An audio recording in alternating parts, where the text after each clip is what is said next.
భవిష్యత్తు ఏం జరుగుతుంది?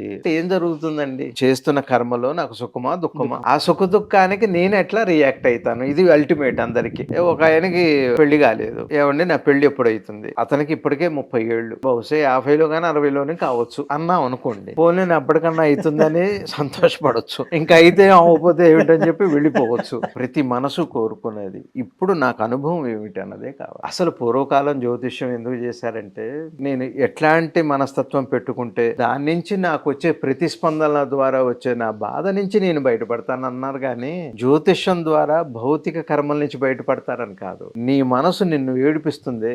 ఆ బాధ నుంచి బయటపడటానికి నీ విల్ పవర్ నీకు ఉపయోగపడు. ఇంకొక క్షణం తర్వాత మీకేం జరుగుతుందో మీకు తెలియదు. పోనీ తెలిసింది ఇంకో గంట తర్వాత ఇది జరుగుతుందని. ఏమైతుంది ఇప్పుడు మీకు? భయం వచ్చేస్తుంది. ఎవరో జ్యోతిష్యుడి దగ్గరికి వెళ్ళారు. నీకు 40 ఏళ్లే కష్టాలని చెప్పారట. అంటే అక్కడి నుంచి బాగుంటుందా అన్నట్ట. లేదు అలవాటు పడతావు అన్నట్ట. అది కాదు.